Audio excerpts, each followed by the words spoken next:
आज हम अभ्यासवान भव दो इस पुस्तक के आधार पर जश्त्व संधि को पढ़ेंगे।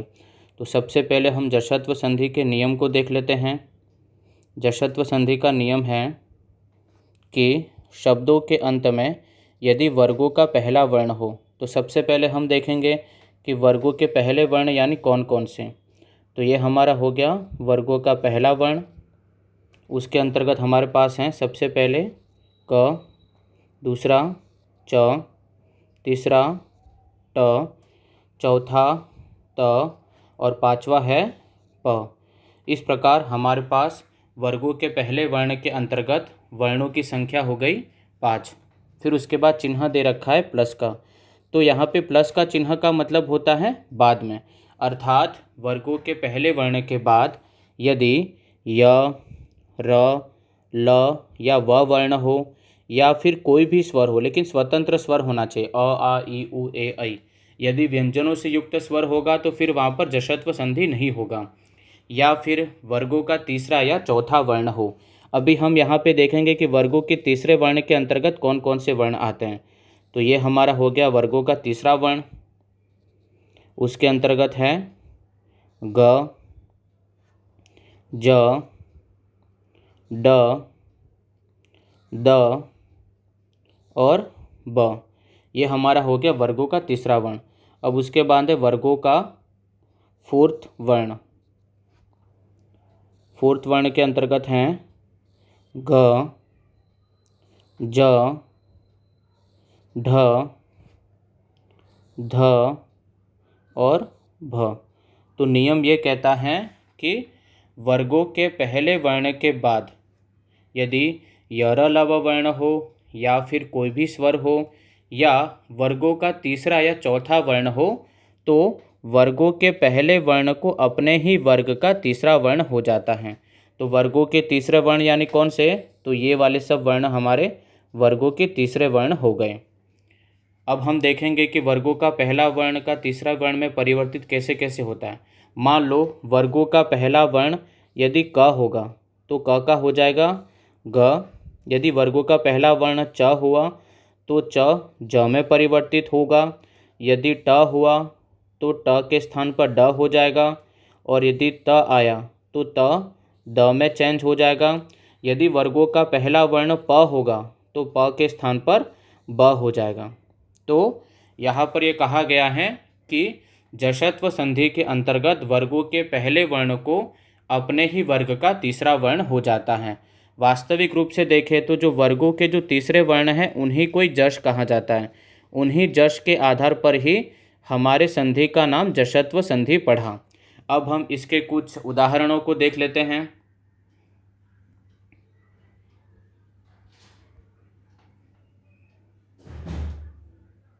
जैसे पहला उदाहरण है जगत प्लस ईशः।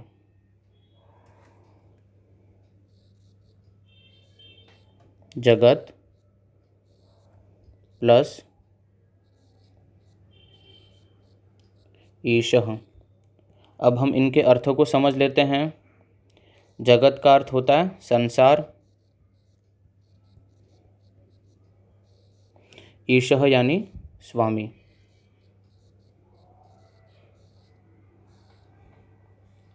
अभी हम यहाँ पर देखते हैं कि यह जो त जो है वह हमारा वर्गों का पहला वर्ण है। ये हमारा हो गया वर्गों का पहला वर्ण।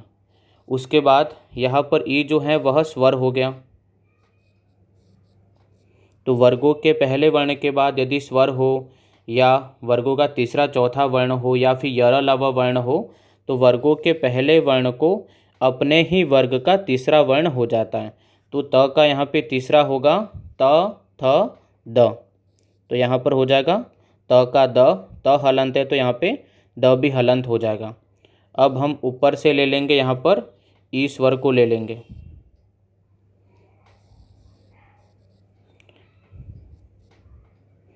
द प्लस बड़ी ई, द प्लस बड़ी ई किया तो ये हमारा हो जाएगा दी। ऊपर से हम ले लेंगे यहाँ पे जग शब्द को। . . . . . . . . . . . . . . . . . . . . . . . . . . . . . . . . . . . . . . . . . . . . . . 。 . . 。 . . 。 . 。 . 。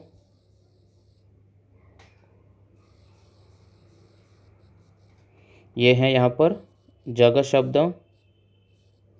उसके बाद यहाँ से लेंगे हम यहाँ पे श को, ये हो गया शह, तो हो गया जगदीशः।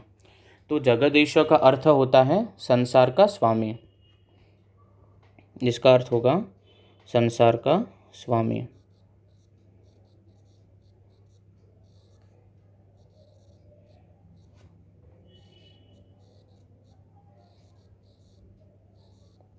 अभी हमारे पास एक और एग्जाम्पल है,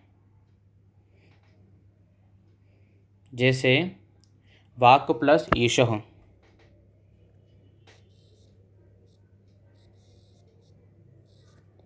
वाक प्लस ईशः। यहाँ पे वाक का अर्थ हो जाता है वाणी, और ईशः का अर्थ होगा स्वामी।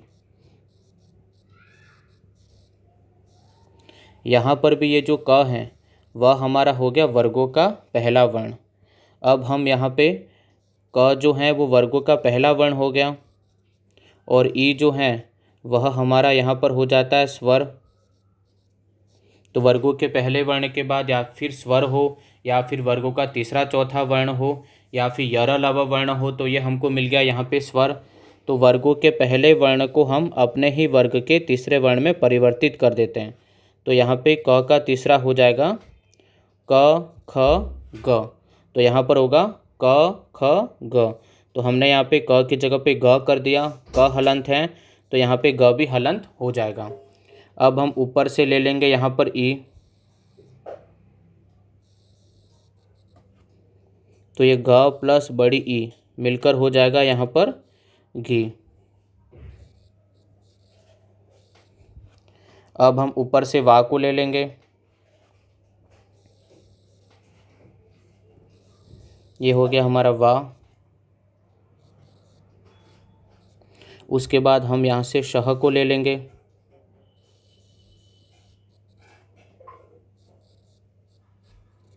तो ये हो जाता है वागीशः। वागीशः का अर्थ होता है वाणी का स्वामी या वाणी की देवी। अब हम आगे बढ़ेंगे।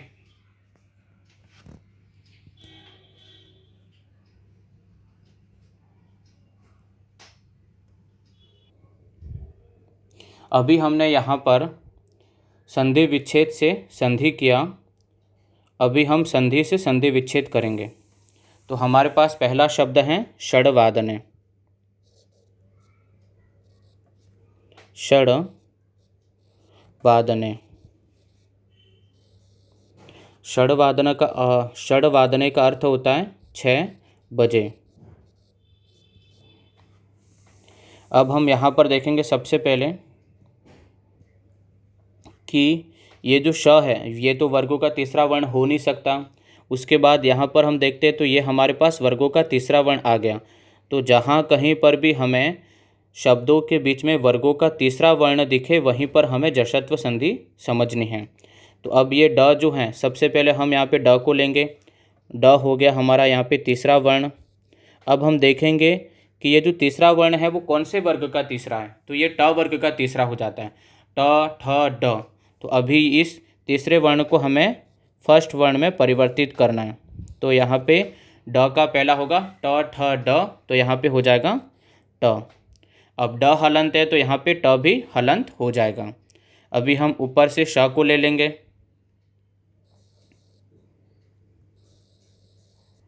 तो ये हमारा हो गया षट। फिर हम प्लस का चिन्ह लगाएंगे, उसके बाद हम यहाँ का वादने लिख देंगे।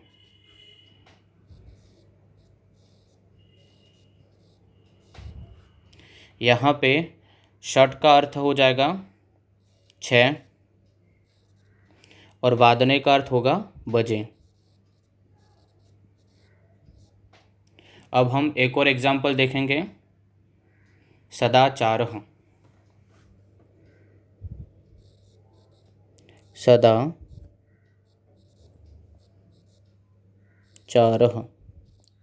अब हम यहाँ पे वर्गों का तीसरा वर्ण देखेंगे। स तो वर्गों का तीसरा वर्ण हो नहीं सकता। अब हम यहाँ पर देखेंगे द जो है वो वर्गों का तीसरा वर्ण है। तो हम क्या करेंगे, सबसे पहले द में से आ को निकालेंगे। तो सबसे पहले हम यहाँ पे ये जो द है उसमें से आ को निकालेंगे। ये हमने लिखा द में से हम निकालेंगे आ।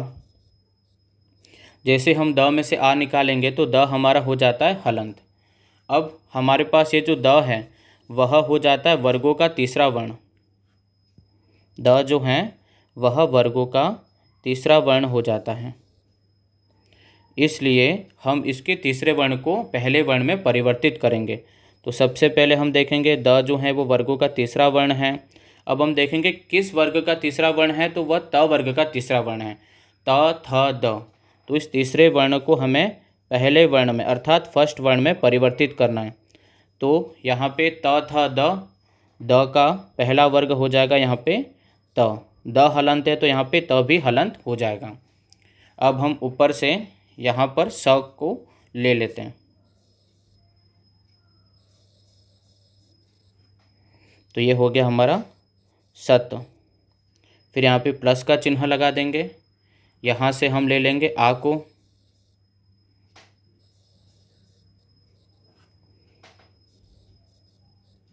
और ऊपर से हम ले लेंगे चारह।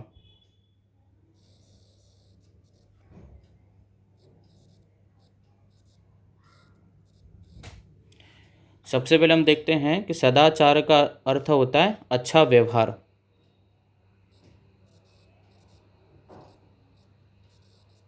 अच्छा व्यवहार।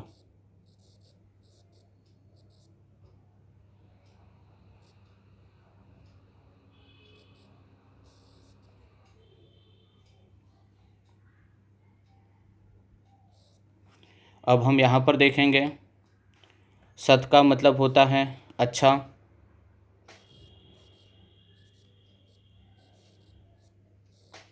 और आचारः का अर्थ हो जाता है व्यवहार।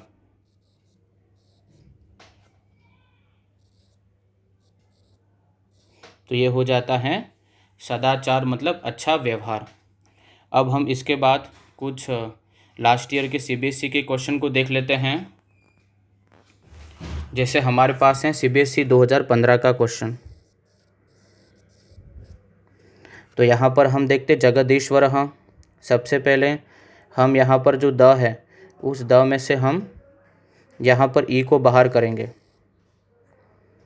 सबसे पहले हम लिखेंगे यहाँ पे द में से ई को निकालेंगे। ये हो गया द में से बड़ी ई को निकाला। अब द वर्गों का तीसरा वर्ण है तो इसका पहला वर्ण होगा त थ द।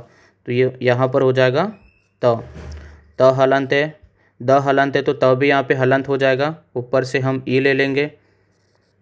जहाँ पर भी हमें त प्लस ई दिखे वो हमारा राइट आंसर है। अभी हम यहाँ पर देखते हैं त हलंत हमको यहाँ पे मिल रहा है। उसके बाद बड़ी ई भी हमको इधर मिल रही है, तो हमारा आंसर राइट हो जाएगा ख। उसके बाद हम देखते हैं कुर्यादहितम सीबीएसई 2016। यहाँ का द है। सबसे पहले हम द में से अ को निकालेंगे। द प्लस अ, द में से अ निकाला तो द हो गया हमारा हलंत। अभी हमको यहाँ पे द जो है द हमारा वर्गों का तीसरा वर्ण हो गया, उसका पहला वर्ण होगा त थ द। तो यहाँ पर हो जाएगा त। ऊपर से ले लेंगे हम यहाँ पे अ। अब हमें देखना है कि यहाँ पे त प्लस अ कहाँ पे मिल रहा है। तो इधर देखेंगे हमको, तो ये जो त है वो हलंत इधर मिल गया, तो ये त हो गया। और ये हमको प्लस के बाद अहितम भी मिल गया। तो हमारा सही आंसर हो जाएगा यहाँ पर कुर्यात प्लस अहितम। उसके बाद हम देखेंगे सीबीएसई 2017।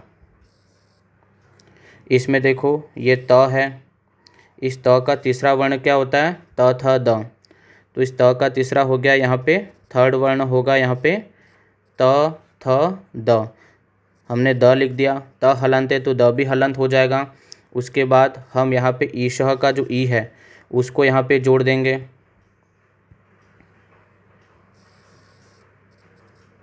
ये हो गया हमारा यहाँ पे बड़ी ई। अब यहाँ पे द प्लस ई दोनों मिलकर हो जाएगा यहाँ पे द में ई की मात्रा बड़ी। अभी हमको देखना कि कहाँ पे द में ई की मात्रा बड़ी है, तो हमको यहाँ पर द में ई की मात्रा बड़ी मिल जाती है इधर, तो हमारा आंसर हो जाएगा ख। फिर उसके बाद है सदाचारः। अब हम यहाँ पर सबसे पहले द में से आ को निकालेंगे। द में से आ निकालेंगे तो द हो जाएगा हलंत। अब द जो है वो वर्गों का तीसरा वर्ण है, तो इसका पहला वर्ण होगा त थ द, तो यहाँ पर हो जाएगा त। ऊपर से हम यहाँ पर लेंगे इधर आ, तो हो जाएगा यहाँ पे त प्लस आ। अब हमको यहाँ पर देखना है कि त प्लस आ कहाँ पे मिल रहा है, तो हमको इधर मिल रहा है। ये हो गया हमारा प्लस के पहले त का चिन्ह, त हलंत मिल गया हमारा, तो ये हो गया। उसके बाद प्लस के बाद आ मिल गया, तो ये आंसर हमारा राइट हो जाएगा। फिर है सहोदया 2020। उसमें देखते हैं ये जो क है वो वर्गों का पहला वर्ण है, इसका तीसरा वर्ण होगा यहाँ पे क ख ग, तो यहाँ पर हम कर देते हैं ग। क हलंत है तो ग भी हलंत हो जाएगा। फिर हम उसके बाद यहाँ पे उक्तम का जो ऊ है वह जोड़ देंगे, तो यहाँ पे ग प्लस ऊ किया तो ये क्या बन गया हमारे यहाँ पे गु। अब ये जहाँ पर भी हमको ये शब्द दिखेगा वही हमारा राइट आंसर होगा। अभी हम देखते हैं यहाँ पर हमको मिला ये ग में ऊ की मात्रा छोटी, तो हमारा ख राइट हो जाएगा। अब हम आगे देखेंगे भवेत प्लस यदि, ये त है वर्गों का पहला वर्ण, उसका यहाँ पे तीसरा वर्ण होगा त थ द, तो ये हो जाएगा त का तीसरा द। फिर हम ऊपर से यहाँ पर लेंगे यदि का य, तो ये हो गया यदि का य। अब द प्लस य करके यहाँ पर हो जाएगा द्य। अब ये द्य जहाँ पर भी दिखेगा वही हमारा सही आंसर है, तो द्य हमको दिख रहा है इधर, तो हमारा आंसर हो जाएगा ख। उसके बाद हैं 2021 CBSE सैम्पल क्वेश्चन। उसमें देखो यहाँ पर अचिरादेव। अचिरादेव में सबसे पहले हम यहाँ पे द में से ए को निकालेंगे। द में से ए को निकालेंगे तो यहाँ पे द जो है वो हलंत हो जाएगा। तो अब हम यहाँ पर देखेंगे ये द जो है वो त वर्ग का तीसरा, तो सबसे पहले हम यहाँ पे त हलंत कर लेते हैं। ऊपर से हम ए को ले लेंगे इधर। अब हमको यहाँ पर देखना है कि प्लस चिन्ह के पहले हमको त मिलना चाहिए, तो देखते हैं प्लस चिन्ह के पहले त हलंत किधर है, तो ये हो गया प्लस चिन्ह के पहले त हलंत, तो ये हमको मिल गया। उसके बाद ए भी मिलना चाहिए, तो यहाँ पर हमें ए भी मिल गया, तो हमारा आंसर इधर राइट हो जाएगा अचिरात प्लस एव। फिर क्वेश्चन संख्या 8 CBSE 2021-22 term 1 sample question paper. उसमें है चलद अनिशम। सबसे पहले हम यहाँ पे द में से अ को निकालेंगे। जैसे ही हम यहाँ पे द में से अ को निकालेंगे तो द हो जाएगा हलंत। अब द जो है वो त वर्ग का तीसरा वर्ण है, तो यहाँ पे द का तीसरा हो जाएगा इधर त। अब यहाँ पे द हलंत है तो त भी हलंत हो जाएगा। ऊपर से हम ले लेंगे यहाँ पर अ, तो यहाँ पर जब हम संधि विग्रह देखेंगे तब हमको त और अ दोनों मिलना चाहिए। तो यहाँ पर हम देखेंगे त हलंत हमको मिल रहा है इधर। उसके बाद प्लस चिन्ह के बाद हमें यहाँ पर अ भी मिल रहा है, तो हमारा आंसर होगा चलत प्लस अनिशम, ख राइट है। उसके बाद आगे हैं CBSE 2021-22 टर्म 1। उसमें है पेशयत भ्रमति। तो यहाँ पर हम देखते हैं ये जो द है वह त वर्ग का तीसरा वर्ण हो जाता है, तो इसका पहला वर्ण होगा यहाँ पे त। तो जहाँ कहीं पर भी हमें त हलंत दिखे वही हमारा सही आंसर होगा। यहाँ पर हमको त हलंत नहीं दिखता है, इसका मतलब ये हो गया गलत। तो सही क्या है यहाँ पे त हलंत वाला, तो आंसर हो जाएगा ये वाला ग। इसी के साथ हमारी जशत्व संधि जो है वह समाप्त होती है।